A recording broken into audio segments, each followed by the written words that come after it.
పరిస్థితి కనబడుతుంది. ముఖ్యంగా కాళేశ్వరం ప్రాజెక్టుకు సంబంధించినటువంటి అంశంలో హరీష్ రావు కూడా పూర్తిగా ఎక్కడికక్కడ ప్రాజెక్టును విఫల ప్రాజెక్టుగా చూపెట్టేటువంటి ప్రయత్నం చేస్తున్నారు. కానీ ప్రాజెక్టుకు సంబంధించినటువంటి అన్ని అంశాలను కూడా ఏదైతే ప్రాజెక్టుకు సంబంధించినటువంటి అన్ని అంశాలను ఇప్పటికే మాజీ మంత్రి హరీష్ రావు కూడా చెప్పేటువంటి ప్రయత్నం చేశారు. కానీ ఏడాది కాలంగా కట్టింది లేదు, మొత్తం కూలగొట్టిందే ఎక్కువ శాతంలో ఉందంటూ కూడా తాను కొన్ని వ్యాఖ్యలు అయితే చేసినటువంటి నేపథ్యం కనిపిస్తుంది. ముఖ్యంగా ఇప్పటికే విచారణ కూడా కొనసాగుతున్నటువంటి నేపథ్యంలో కాళేశ్వరం సంబంధించినటువంటి అంశంలో కూడా ఇటు అనేక మంది కూడా ఇటు బీఆర్ఎస్ కు సంబంధించినటువంటి శ్రేణులంతా కూడా ఇక్కడ చేరుకున్నటువంటి సందర్భం అయితే మనకు కనిపిస్తోంది. ప్రధానంగా కాళేశ్వరంలో ఉన్నటువంటి మేడిగడ్డ ప్రాజెక్టులో ఒక పియర్ కూలినందుకే ఇంత పెద్ద ఎత్తున రాద్ధాంతం చేస్తున్నారు. పెద్ద ఎత్తున ఇటు పార్టీకి సంబంధించినటువంటి కార్యకర్తలంతా కూడా వచ్చినటువంటి సందర్భం అయితే కనిపిస్తుంది. ఇటు చాలా మంది వచ్చారు. అయితే విచారణ కూడా కొనసాగుతున్నటువంటి నేపథ్యంలో రాజకీయ కుట్రలో భాగంగానే ఇటు ఏదైతే కేసీఆర్ ను విచారిస్తున్నటువంటి పరిస్థితి మనకు కనిపిస్తోంది. ముఖ్యంగా కాళేశ్వరం ప్రాజెక్టుకు సంబంధించినటువంటి అంశంలో కూడా 1,00,000 కోట్లు ధనం వృధా కూడా చాలా మంది ఇటు బీఆర్ఎస్ కు సంబంధించినటువంటి లోకల్ కార్పొరేటర్లు కూడా పాల్గొంటున్నారు. ఎట్లా చూస్తారు కేసీఆర్ కు నోటీసులు ఇవ్వడం కావచ్చు, లేదంటే ఉన్నటువంటి వాళ్ళంతా కూడా ప్రాజెక్టుకు సంబంధించినటువంటి ఒక విఫల ప్రాజెక్టుగా చూపేటువంటి ప్రయత్నం చేస్తున్నారు. మీరేం చెప్తారు? ఈరోజు తెలంగాణ సస్యశ్యామలం అయిందంటే అది కేసీఆర్ గారి పుణ్యం. 10 సంవత్సరాల క్రితం కేసీఆర్ తెలంగాణ ఎలా ఉండే, ఈరోజు ఎలా ఉంది. ఒకప్పుడు మన భద్రాచలం గుడిని కట్టిన భక్త రామదాసుని ఎలాగైతే లోపటేసిరో నిరంకుశత్వంతో ఇదే ఇప్పుడు కూడా రేవంత్ రెడ్డి ప్రభుత్వం కూడా కేసీఆర్ గారిని ఇట్లా కమిషన్ల ముంగడికి తెలంగాణ జాతిపిత ఇవాళ సస్యశ్యామలమైన తెలంగాణ ప్రజల ఆనందాలతో బతుకుతున్న తెలంగాణని ఇవాళ రోడ్డు పాలు చేస్తున్న తెలంగాణలో రోడ్డుపైకి ఇవాళ కేసీఆర్ గారిని తీసుకొచ్చిందంటే ప్రజల యొక్క మనసును బాధించే విషయం కాబట్టి ఖచ్చితంగా దీనికి తగిన బుద్ధి ఎలక్షన్స్ వచ్చినప్పుడు ప్రజలు చెప్పడానికి రెడీగా ఉన్నారు. ప్రజలకు ఏ విధమైన ప్రజా శ్రేయస్సు కానీ అభివృద్ధి కానీ చేయకుండా ఈరోజు ఓన్లీ ఇటువంటి నాటకాలతోటి దీంతో నడిపిస్తూ ప్రజలను మభ్యపెడుతున్నందుకు ప్రజలు సరైన సమయంలో తగిన బుద్ధి చెప్తారని తెలియజేసుకుంటారు. ఏం చెప్తారమ్మా? ఈ రోజు విచారణ కొనసాగుతుంది. కానీ కాళేశ్వరం ప్రాజెక్టును కూలేశ్వరం అంటూ కొన్ని కామెంట్స్ చేస్తా ఉన్నారు. చాలా వరకు ప్రాజెక్టుకు సంబంధించినటువంటి ఫలాలు రాష్ట్ర ప్రజలకు, రాష్ట్ర రైతాంగానికి అందాయని మీరు భావిస్తున్నారా? కేసీఆర్ కి ఎట్లా మద్దతు తెలుపుతారు? 100% అండి. మా కేసీఆర్ గారు ఎలాంటి తప్పు చేయలేదు. సో ఇప్పుడు ఒక బిల్డింగ్ కి కొంచెం క్రాక్ వచ్చింది అంటే దాన్ని ఎలా చేయాలి అనేది ఆలోచించాలి తప్ప ఈ ప్రభుత్వం దాన్ని ఎలా కేసీఆర్ పైన నిందలు వేయడానికే చూస్తుంది తప్ప దాన్ని సార్ట్అవుట్ చేయట్లేదు. దీని వల్ల చాలా మంది ప్రజలు, రైతులు దీన్ని లబ్ధి పొందారు. సో అదే ఎగ్జాంపుల్. చెప్పండి అన్న, ఇప్పటికే కేసీఆర్ కు సంబంధించి మాజీ మంత్రి హరీష్ రావు కూడా దాదాపు 115 మందిని విచారించింది. కమిషన్ విచారణ ముగిసినప్పటికీ కూడా మళ్లీ విచారణ పేరుతో హరీష్ రావును కావచ్చు, లేదంటే కేసీఆర్ ను పిలిచినటువంటి సందర్భం కనిపించింది. దేశంలో ఏ రాష్ట్రం కూడా ఇలాంటి విచారణ చేపట్టలేదు. తెలంగాణ రాష్ట్రంలో ఉన్నటువంటి ఫలాలన్నీ కూడా కాళేశ్వరం ప్రాజెక్టు ద్వారా దక్కాయి. గ్రౌండ్ లెవెల్ వాటర్ పెరిగిందంటే కాళేశ్వరం ద్వారానే. ఈ కాళేశ్వరం ప్రాజెక్టుకు సంబంధించి చేస్తున్నటువంటి దుష్ప్రచారాన్ని కావచ్చు, కాంగ్రెస్ పార్టీ తీరును మీరు ఎట్లా ఎండగడతారు? ప్రధానంగా ఇవాళ కాళేశ్వరం జలాలని లబ్ధి పొందిన రైతాంగం కావచ్చు, పాలమూరు ఎత్తిపోతల ద్వారా లబ్ధి పొందిన రైతాంగం కావచ్చు, ఇలా షాద్నగర్ సంబంధించినటువంటి నాయకులకు ఎవరు చెప్పలే. ఇలా మా రవీందర్ యాదవ్ గారి నాయకత్వంలో ఇలా షాద్నగర్ నియోజకవర్గం నుంచి మా మాజీ చైర్మన్ రవి ప్రసాద్ గారు, అదేవిధంగా మా మురళీ యాదవ్ గారు, అదేవిధంగా మా మున్సిపల్ చైర్మన్ గారు, వీళ్ళందరూ ఎందుకు కదిలి వచ్చారు? మేము కాళేశ్వరం పేరుతోటి, పాలమూరు ఎత్తిపోతల పేరుతోటి రైతాంగం లబ్ధి పొందింది కాబట్టి. ఇవాళ 1 కోటి ఎకరాలు మా నాడు కాలోజీ చెప్పినట్టు మా తెలంగాణ 1 కోటి రత్నాల వీణ అన్నట్టు 1 కోటి ఎకరాల మాగాని చేయాలనే తపన కేసీఆర్ లో కనపడది. ఆ రోజు నీళ్ల కోసం ఏడిచినాం. అదేవిధంగా రైతాంగం కన్నీళ్లలో కన్నీళ్లు చూసినాం కాబట్టి రైతాంగం కన్నీళ్ళలో కన్నీళ్లు చూడాలనే ఆలోచనతో కేసీఆర్ గారు ఆ ప్రయత్నం చేస్తే ఇవాళ కావలసుకొని ఎన్డీఎస్ఏ ఏం చెప్పింది? ఎన్డీఎస్ఏ రిపోర్ట్ క్లియర్ కట్ గా చెప్పింది ప్రాజెక్ట్ ని పునర్నిర్మించమని చెప్తే మళ్ళీ ఇవాళ ఎందుకు మళ్ళీ కాళేశ్వరం పేరుతో మళ్ళీ విచారణ పేరుతో ఎందుకు పిలుస్తా ఉన్నారు? హరీష్ రావు గారిని పిలిచినా, కేసీఆర్ ని పిలిచినా సూర్యుని పైన ఉమ్మేద్దాం అనే ప్రయత్నం చేస్తా ఉన్నారు. అయ్యా బిడ్డ రేవంత్ రెడ్డి, సూర్యుని పైన ఉమ్మేస్తే మళ్ళీ నీ మీదనే పడదనేటువంటి ఆలోచన విధానం డెఫినెట్ గా నేర్చుకొని చెప్పి ఒక మాట చెప్పారు. ఎన్డీఎస్ఏకి సంబంధించి ఎన్నికల తర్వాత కేవలం 2 రోజుల్లోనే వచ్చి 3 రోజుల్లో రిపోర్ట్ ఇచ్చింది. అంటే పూర్తిగా దాని మీద అవగాహనకు వాళ్ళు వచ్చారా, లేదంటే కాళేశ్వరం ప్రాజెక్టును పూర్తిగా సందర్శించారా అనే అనుమానాలు కూడా చాలా వరకు వ్యక్తమయ్యాయి. ఎన్డీఎస్ఏ రిపోర్ట్ ను ఎల్ఎన్టీ కూడా తప్పుపట్టింది. ఇది ఖచ్చితంగా బోగస్ సర్వే, బోగస్ రిపోర్ట్ అంటూ కూడా చెప్పినటువంటి సందర్భం కనిపించింది. ఎన్డీఎస్ఏ మీరు కీలక ఒక పాయింట్ తీసుకున్నటువంటి పరిస్థితి కదా, దీన్ని ఎట్లా చూస్తారు? 100% ఎన్డీఎస్ఏ రిపోర్ట్ మీద ఖచ్చితంగా ఫస్ట్ నుంచి అనుమానాలు ఉన్నవి.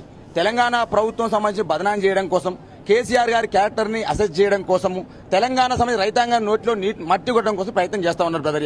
ఇలా బంకంచెర్ల ప్రాజెక్టు కడతా ఉంటే రేవంత్ రెడ్డి మాట్లాడు, కృష్ణా జలాలు దోసుకోపోతుంటే రేవంత్ రెడ్డి మాట్లాడు, తెలంగాణ రైతాంగం నోట్లో మట్టి కొట్టి ఇలా 86-85 కోట్ల రూపాయలతోటి సుమారు 200 టీఎంసీల నీళ్ళని దోసుకుపోయే ప్రయత్నం చేస్తూ ఉంటే రేవంత్ రెడ్డి మాట్లాడు.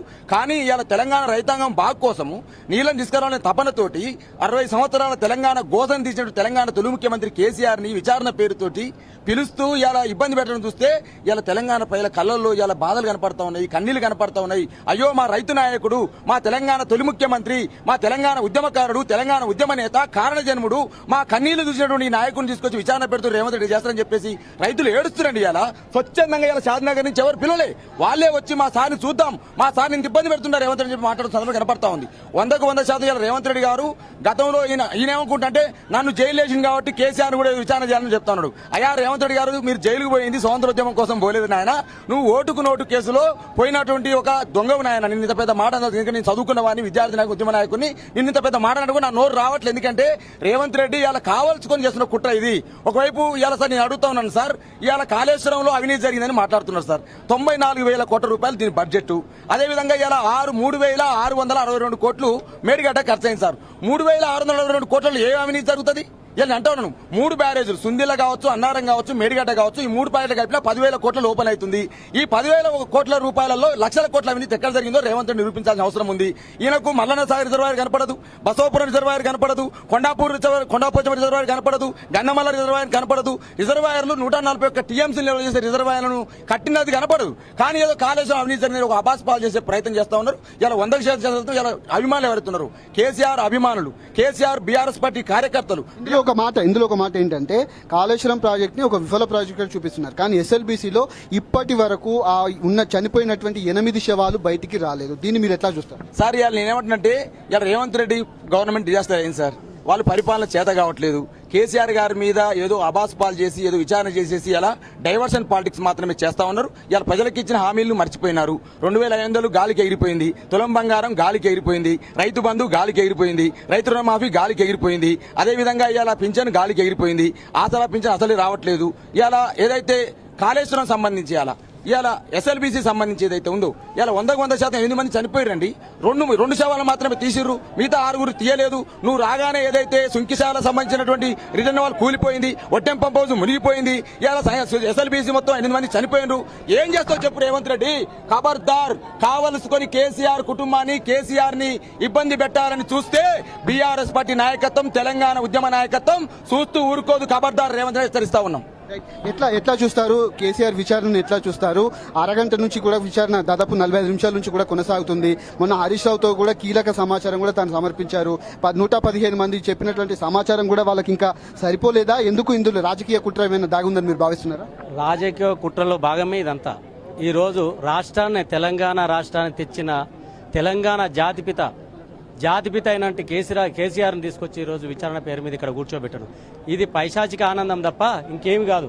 ఈరోజు కేసీఆర్ను ఈ విచారణకు పిలవడము, కేసీఆర్ తెలంగాణ రాష్ట్రానికి తెచ్చినందుక, ఇన్ని పథకాలు తీసుకొచ్చి ఈరోజు రాష్ట్రాన్ని అభివృద్ధి చేసినందుక, ఎక్కడో మా పాలమూరు జిల్లాకు వస్తే పాలమూరు మనుషులంతా పోయి ఈరోజు లేబర్ పని చేసుకునేది బొంబాయి, దుబాయ్ పోయి. ఈరోజు మా పరిస్థితి ఏంది? మా దగ్గరికి బీహార్, ఉత్తరప్రదేశ్, జార్ఖండ్ నుండి మాకు లేబర్ వస్తున్నారు. ఆ పరిస్థితి మాకు తీసుకొచ్చిండు ఈరోజు మా పాలమూరు జిల్లా కేసీఆర్. అట్లాంటి మహోన్నత వ్యక్తిని తీసుకొచ్చి ఈరోజు విచారణ పేరు మీద ఏం లేదు వీళ్ళ రేవంత్ రెడ్డి గారు. మహబూబ్ నగర్ జిల్లాకు సంబంధించి మీరు ఒక అంశం చెప్పారు, ఏంటంటే ఇథనాల్ ఫ్యాక్టరీకి సంబంధించి కావచ్చు, లగచర్ల ఇష్యూ కావచ్చు, భూముల మీద కన్నేశాడు. ఖచ్చితంగా అక్కడ ఉన్నటువంటి రైతాంగాన్ని కానీ సామాన్య ప్రజలను కూడా ఇబ్బందులు పెడుతున్నారు. ఇప్పటికే ఇథనాల్ ఫ్యాక్టరీకి సంబంధించి కొంతమంది రైతులు కూడా జైల్లో ఉన్నటువంటి పరిస్థితి. ఎందుకు ఇట్లా వ్యవహరిస్తున్నారని మీరు భావిస్తున్నారు? పాలమూరు రంగారెడ్డి ఎత్తిపోతల పథకాన్ని కూడా పూర్తిగా విస్మరించినటువంటి పరిస్థితి. ఒక పాలమూరు బిడ్డగా మీరేం చెప్తారు? పాలమూరు ప్రాజెక్టు ఏ రోజైతే తెలంగాణ రాష్ట్ర సమితి బీఆర్ఎస్ పార్టీ అధికారంలో ఉన్న రోజు ఎంత పని జరిగిందో అంతవరకే ఆగిపోయింది. ఈ రోజు మిషనరీస్ అన్ని తుప్పుబట్టే పరిస్థితి. పాలమూరు రైతాంగానికి ఏం నీళ్లకు వచ్చే పని ఏది రేవంత్ రెడ్డి గారు చేయరు. కానీ ఇథనాల్ పరిశ్రమ, లేకపోతే లగచర్ల భూములను లాక్కోవడము, ఇట్లాంటి పనులు చేసి ఆయన కుటుంబం బాగుపడే ప్రయత్నం తప్ప వేరేది లేదు. ఇది ఈరోజు ఇన్ని ప్రాజెక్ట్స్ మా కరివేన కానీ లేకపోతే ఉద్దండపూర్ ప్రాజెక్ట్స్ తయారైతే ఇదే మా షాద్నగర్ కాన్స్టిట్యున్సీ కూడా సశ్యామలం అయ్యేది. ఈ ప్రాజెక్ట్స్ అయిపోతే మా లక్షద్వీపల్లి కూడా కంప్లీట్ అయిపోయేది. ఇట్లాంటి పరిస్థితి ఆయనకు లేదు. ఇట్లాంటిది లేదు. ఓన్లీ రియల్ ఎస్టేట్ తప్ప రియల్ ఎస్టేట్ మాఫియా తీసుకొచ్చి ఈరోజు రాష్ట్రంలో మామూలు వ్యక్తులు కూడా బతకలేని పరిస్థితి తీసుకొని వచ్చిండు ఈరోజు రేవంత్ రెడ్డి. ఆయన పైశాచిక ఆనందంతో ఈరోజు కేసీఆర్ గారిని అదే రాష్ట్రమే ఆయన లేకపోతే ఇలా నువ్వెక్కడ ముఖ్యమంత్రి తెలంగాణ రాష్ట్రానికి? ఆ రాష్ట్రానికి ముఖ్యమంత్రి అయ్యి కేసీఆర్ గారిని బదలాం చేయాలి. కేసీఆర్ నువ్వు బదలాం చేసా కాడు. కేసీఆర్ గారు ఈ రాష్ట్రానికి జాతిపిత. ఎప్పటికీ తెలంగాణ రాష్ట్రం ఉన్నన్ని రోజులు ఆయన ఈ దేవునిలాగానే ఉంటాడు ఈ రాష్ట్ర ప్రజలకు. ఇట్లాంటి రేవంత్ రెడ్డి ఎంతమంది వచ్చినా ఏమీ చేయలేరని మీ అందరు తెలియజేసుకోండి. మీరు ఎట్లా చెప్తా ఉన్నారు? విచారణ కూడా కొనసాగుతుంది కాబట్టి ఖచ్చితంగా తనను ఇబ్బంది పెట్టేటువంటి కుట్ర రాష్ట్ర ప్రభుత్వం చేస్తుంది అనేది మీరు భావిస్తున్నారు? 100% రాష్ట్ర ప్రభుత్వము కుట్ర పన్నడానికి ప్రయత్నం చేస్తున్నది. ఒక విషయం చెప్పదలుచుకున్నాను. ఉమ్మడి రాష్ట్రంలో తెలంగాణకు అన్యాయం జరిగినప్పుడు, తెలంగాణ రాష్ట్రం ఎడారిగా మారినప్పుడు, తెలంగాణ సాధించుకుంటేనే మన రాష్ట్రం బాగుపడుతుందనే ఉద్దేశంతో ఈ రోజు కాళేశ్వరం ప్రాజెక్టు కట్టారు. కాళేశ్వరం ప్రాజెక్టు కట్టడమే కేసీఆర్ గారు చేసే తప్ప ఈ రోజు దేశానికే అన్నం పెట్టే రాష్ట్రంగా తెలంగాణ ఎదిగింది. రైస్ బాల్ ఆఫ్ ఇండియాగా తెలంగాణ ఎదిగింది. ఈ ఎదగడానికి కారణం ఎవరు? ప్రాజెక్టులు కట్టడమే తప్పైతే ప్రాజెక్టులు కట్టినందుకే కేసులలో ఇరికిస్తామంటే మా ప్రభుత్వం వచ్చినాక ఇంకా ఇలాంటి 10 ప్రాజెక్టులు కడతాము. కేసీఆర్ గారు ఎంబడి ప్రాణం ఉన్నంత వరకు తెలంగాణ యువత ఎంబడే ఉంటది. కేసీఆర్ గారికి ఇంత ఏమి జరిగినా గానీ ఊరుకునే ప్రసక్తే లేదు.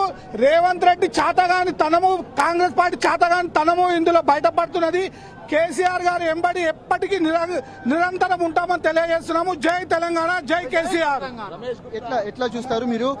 విచారణ కొనసాగుతున్నటువంటి నేపథ్యంలో ఒక రాజకీయ కుట్రలో భాగంగానే కేసీఆర్ ను విచారిస్తున్నారు. ఇంత పెద్ద వ్యక్తిని, తెలంగాణను సస్యశ్యామలం చేసినటువంటి వ్యక్తిని, దాదాపు లక్షల ఎకరాలు, కోట్ల ఎకరాలకు కూడా నీళ్లు అందించినటువంటి వ్యక్తిని పూర్తిగా ఇట్లా రాజకీయ కుట్రలో భాగంగా విచారణ కొనసాగుతుందని మీరు భావిస్తున్నారా? ఆయనకు ఎట్లా మద్దతు తెలుపుతారు? ఖచ్చితంగా రాజకీయ కుట్ర, సందేహమేం లేదు. గ్రామాల్లోకి వెళ్ళి మామూలు రైతు కూలీ నడితే కూడా కక్షపూరితంగా చేస్తున్నటువంటి విషయం ఇది. ఇంకోటి రెండోది ఏంటంటే కేసీఆర్ ఆనవాళ్లు జడిపేస్తా అని చెప్పి అసెంబ్లీ సాక్షిగా రేవంత్ రెడ్డి మాట్లాడింది. కాళేశ్వరం కూడా తెలంగాణలో పారుతున్న నీళ్లు కూడా కేసీఆర్ ఆనవాళ్లే. పండిన 3 కోట్ల మెట్రిక్ టన్నుల ఏత పంట సాగైందో, పంట పండిందో ఆ పంట కేసీఆర్ ఆనవాళ్లే. వాటిని చెడిపోయడం కోసం ఈరోజు కాళేశ్వరాన్ని పండబెట్టే ప్రయత్నం చేస్తున్నారు. ఇంకోటి రెండో విషయం ఏంటంటే 60 సంవత్సరాలుగా 65 సంవత్సరాలకు పరిపాలించిన కాంగ్రెస్ పార్టీ తెలంగాణ ప్రాంతానికి గోదావరి నీళ్లను తీసుకొచ్చే ప్రయత్నం ఏది చేయలేదు. చేసింది కూడా అదేది మొబిలైజేషన్ అడ్వాన్స్ల పేరు మీద డబ్బులు దండుకోవడానికి, కాంట్రాక్టుల జోబులు నింపడానికి తప్ప తెలంగాణకు నీళ్లు ఇచ్చే పని ఏనాడు కాంగ్రెస్ పార్టీ చేయలేదు. మరి 60 సంవత్సరాల్లో రాని నీళ్లు కేసీఆర్ గారు ముఖ్యమంత్రిగా ఉన్న 9.5 ఏళ్లలో ఎలా సాధ్యమైంది? ఇన్ని రిజర్వాయర్లు ఎట్లొచ్చినాయి? ఇన్ని కాల్వలు, ఇన్ని టన్నెల్స్, ఇన్ని బెరాజులు, ఇన్ని సబ్స్టేషన్స్, ఇన్ని ఎత్తిపోతల పథకాలు, ఆఖరికి భూగర్భ జలాలు కూడా దాదాపుగా 10 మీటర్ల ఎత్తు పెరిగిందనేది ఒక నగ్న సత్యం, ఒక వాస్తవం. అదేవిధంగా తెలంగాణ ప్రాంతంలో గ్రీన్ కవర్ పెరిగింది, దాదాపుగా 4% గ్రీన్ కవర్ పెరిగింది అని చెప్పేసి అంతర్జాతీయ సంస్థలే మెచ్చుకున్న పరిస్థితి. ఐక్యరాజ్య సమితి కూడా మెచ్చుకున్నది ఆ విషయాన్ని. 4% గ్రీన్ కవర్ పెరిగిందంటే తడి పెరిగినందుకే కదా. ఈ మట్టిలోకి నీళ్లు తీసుకొచ్చింది కేసీఆర్, రైతుల కన్నీళ్లు తుడిచింది కేసీఆర్. కేసీఆర్ గారిని ఇబ్బంది పెట్టడం అంటే, కేసీఆర్ గారిని విచారించడం అంటేనే 60 సంవత్సరాల తెలంగాణ ప్రాంతంలో నీళ్లందక, కరెంట్ అందక ఆత్మహత్యలు చేసుకుంటున్న రైతుల ఆత్మలన్నింటినీ విచారించినట్టే భావించాల్సి వస్తుంది. ఎందుకంటే ఈరోజు ఒక ఆర్తత, ఈ తెలంగాణ పట్ల ఒక తపన ఉన్న నాయకుడు కేసీఆర్ గారు మీద కాళేశ్వరం బురదలను చూస్తున్నారు. అవన్నీ మబ్బులాగా తేడతెల్లమైపోతుంది. కేసీఆర్ గారు పూర్తి స్థాయిలో ఆయన తప్పేముంటుంది? ప్రజలకు నీళ్ళు ఇవ్వాలనుకోవడం తప్ప, ప్రజలకు కరెంట్ ఇవ్వాలనుకోవడం తప్ప, చెరువులు నింపాలనుకోవడం తప్ప, ఆయన చేసిన తప్పల్లో ఏమైనా ఉన్నది అంటే కాంగ్రెస్ పార్టీ నాయకులను 9.5 ఏళ్లలో ఏం చేయకపోవడం. 1,00,000 కోట్ల ధనం వృధా అయింది, మొత్తం కేసీఆర్ కుటుంబంలోకి 1,00,000 కోట్లు వెళ్ళిందని కొన్ని ఆరోపణలు చేస్తూ కాళేశ్వరం ప్రాజెక్టు కావచ్చు, లేదంటే ఉన్నటువంటి ప్రతి ప్రాజెక్టు కూడా ఒక విఫల ప్రాజెక్టుగా చూపేటువంటి ప్రయత్నం కాంగ్రెస్ ప్రభుత్వం చేస్తుంది. దీన్ని మీరు ఎట్లా కౌంటర్ సార్, మీరేం చెప్తారు? ఈరోజు వితండవాదం కేసీఆర్ మీద విచారణకని పిలిచి ఇవన్నీ వితండవాదం చేయడం అంటే ఈ ప్రభుత్వము ప్రజలకు ఏం చేయలేక, ఇచ్చిన హామీలను నెరవేర్చలేక ఒక వితండవాదంతో కొండందవి ఎలుకని పట్టినట్టు మాత్రమే చేయగలుగుతారు తప్ప ఏమీ లేదు. ఈరోజు తెలంగాణ మొత్తం పచ్చదనం సస్యశ్యామలం అవడానికి కారణం కేసీఆర్ గారు. కాళేశ్వరం పేరుతోటి 1,00,000 కోట్ల 90,000 కోట్ల ప్రాజెక్టుకి 1,00,000 కోట్ల ధనం వృధా అయిందని చెప్పడం ఒక దుర్మార్గమైన చర్య. కేసీఆర్ గారి నాయకత్వంలో ఈ తెలంగాణ బ్రహ్మాండంగా సస్యాలమైంది. 60 సంవత్సరాల్లో కాంగ్రెస్ పార్టీ చేయని చరిత్ర 10 సంవత్సరాలు ఒక మలుపు తిప్పిండు. ఇదే హైదరాబాద్ నగరంలో కరెంటు కోతలతోటి ఒక పరిశ్రమ నడుపుకున్న సందర్భం లేదు. కరెంటు హాలిడేలు, మండే హాలిడేలు, కటింగ్లతో నడుస్తున్న హైదరాబాద్ నగరాన్ని ఈరోజు 24 గంటలు కరెంట్ ఇచ్చిన చరిత్ర కేసీఆర్ గారు. ఈ మూర్ఖుడు ఏమంటాడు రేవంత్ రెడ్డి అంటే, నేను మూసీ నది ప్రక్షాళన చేస్తా, మూసీకి గోదావరి నీళ్ళు ఇస్తా అంటాడు. కాళేశ్వరం లేని మూసీకి గోదావరి నీళ్ళు ఎట్లకెళ్ళి ఇస్తావు? గంధమల్లకి ఎట్లా నీళ్ళు ఇస్తావు? కూలిపోయిందని కాళేశ్వరం కూలిపోయిందని వితండవాదం చేసి నీళ్లు మూసికి నీళ్లు తెస్తా అని చెప్పేసి దొంగ మాటలు మాట్లాడుతున్నావు. నువ్వు ఏ ఆటలు సాగవు. నీ తెలంగాణ ప్రజలు మొత్తం కూడా వీక్షిస్తున్నారు, చూస్తా ఉన్నారు. వారు ఇప్పుడు దెబ్బ కొట్టాలని కొడతారు. ఈ రోజు విచారణ పేరుతోటి కేసీఆర్ ను తెలంగాణ ప్రజలందరినీ కూడా అవమానించినట్టు, విచారణ కేసీఆర్ గారిని పిలిచినట్టే తెలంగాణ ప్రజలను మొత్తం అవమానించినట్టే. ఈ తెలంగాణ సస్యశ్యామలం కావాలని, తెలంగాణ రైతులు బాగుపడాలి. ఇప్పుడు కూడా 24 గంటల కరెంటు వస్తుంది, కావాలనే కుట్రలు చేస్తున్నారని కొన్ని కామెంట్స్ కాంగ్రెస్ పార్టీ నేతలు కావచ్చు, కాంగ్రెస్ ప్రభుత్వం చేసినటువంటి పరిస్థితి కనబడుతుంది. దీన్ని ఎట్లా చూస్తారు? చాతగాని సన్నాసులు, పని చేయలేని సన్నాసులు చెప్పుకునే వితండవాదం. నీకు చాతగాక నీ దగ్గర గవర్నమెంట్ కనీసం ఒక మున్సిపల్ రివ్యూ మీటింగ్ లేదు, ఒక కరెంటు మీద రివ్యూ మీటింగ్ లేదు. ఈ రోజు నువ్వు చేసి ఈ కరెంటు మళ్ళీ కటింగ్ పోతున్నట్టే నీ అసమర్థ పాలనతో మళ్ళీ ఈ రోజు కరెంట్ రావట్లేదు. నీతోటే ఈ రోజు ఒక మున్సిపల్ మంత్రిగా కూడా నీ దగ్గరనే ఉన్నది. హైదరాబాద్ నగరంలో చెత్త చెదారం, వీధి లైట్లు లేక నానా ఇబ్బంది పడుతున్న సందర్భం. ఇవన్నీ ఉన్నప్పటికీ కూడా కాకుండా విచారణ పేరుతోటి కేసీఆర్ కుటుంబాన్ని, బీఆర్ఎస్ పార్టీని ఇబ్బంది పెట్టాలని ఒక లక్ష్యంతో పనిచేస్తున్నారు తప్ప నీకు కూడా పరిస్థితి వస్తుంది. బిడ్డ కేసీఆర్ గారి విచారణ పేరుతో మొత్తం తెలంగాణ ప్రజలను అవమానించినట్టే. Thank you. ఇది వారు చెప్తున్నటువంటి పరిస్థితి కనబడుతుంది. ఇచ్చేటువంటి కరెంటు కావచ్చు, నీళ్లు కావచ్చు, అవేవి కూడా పూర్తి స్థాయిలో ఇవ్వకుండా కావాలనే కాంగ్రెస్ పార్టీ ఇటు ప్రభుత్వం కూడా విమర్శలు చేస్తూ కేసీఆర్ ను విచారణ చేస్తున్నట్టు కూడా పెద్ద ఎత్తున ఇటు విచారణ కూడా కొనసాగుతున్నటువంటి నేపథ్యంలో చాలా మంది కూడా మద్దతు తెలిపేందుకు కావచ్చు, ఇటు అండగా నిలిచేందుకు కూడా పెద్ద ఎత్తున ఇటు గిక్కిరిసినటువంటి పరిస్థితి మనకి ఇక్కడ కనిపిస్తోంది. ముఖ్యంగా ఏదైతే కాళేశ్వరం ప్రాజెక్టుకు సంబంధించినటువంటి పనిలో భాగంగా ఇటు 9వ తేదీన మాజీ మంత్రి హరీష్ రావును కూడా విచారించారు. ప్రస్తుతం కేసీఆర్ విచారణ కూడా కొనసాగుతున్నటువంటి నేపథ్యంలో దేశవ్యాప్తంగా ఎక్కడ కూడా ఇలాంటి పరిస్థితి లేదు. తెలంగాణను సస్యశ్యామలం చేసినటువంటి కేసీఆర్ పైన ఇలాంటి కుట్ర రాజకీయాలు చేసినటువంటి కాంగ్రెస్ ప్రభుత్వానికి గట్టిగా సమాధానం చెప్తాము, ఖచ్చితంగా తనకు అండగా నిలుస్తామంటూ కూడా చాలా మంది చెప్పినటువంటి పరిస్థితి మనకు కనిపిస్తా ఉంది. ఇటు బీఆర్ఎస్ పార్టీ నాయకులు పట్ల కార్తిక్ రెడ్డి గారు మనతో పట్టినారు. సార్ చెప్పండి, ఇప్పటికే కేసీఆర్ విచారణ కొనసాగుతుంది, కాంగ్రెస్ పార్టీ కావాలనే ఈ కుట్రలో రాజకీయాల్లో భాగంగానే ఇటు విచారణ కొనసాగుతుందని మీరు భావిస్తున్నారా? ఏమనుకుంటున్నారు సార్? పాలన చేతగాక నిత్యం ఏదో ఒకటి ముందర వేసుకొని కాలం వెళ్ళగట్టుకోవాలనే ఆలోచన తప్ప ఈ కాంగ్రెస్ పార్టీ ప్రభుత్వానికి ఇంకోటి ఉన్నట్టు నాకు కనిపిస్తుంది. కాళేశ్వరంలో నిజంగా అవినీతి జరిగి ఉంటే, కాళేశ్వరంతో ఏది లాభం లేకుంటే, కాళేశ్వరం సంబంధించిన ఏ కాంపోనెంట్ కూడా ఈ ప్రభుత్వం వాడుకోవద్దు. రాజకీయాల కోసం, రాజకీయ ఎత్తుగడల కోసం, రాజకీయాల కోసం వాడుకోవడానికి కాళేశ్వరం ఎంక్వైరీ మొదలుపెట్టి ఏదో విధంగా కేసీఆర్ గారి పేరు మీద మట్టి వేయాలా, బురద వేయాలా, నిజంగా కూడా ప్రజలకు ఏదో అబద్ధం చెప్పించి ప్రజలు నమ్మితే దాని తద్వారా రాజకీయ లబ్ధి పొందాలన్న ఆలోచన తప్ప ఈ ప్రభుత్వానికి ఇంకోటి లేదు, కమిషన్కి ఇంకో ప్రయారిటీ కూడా కనిపిస్తలేదు.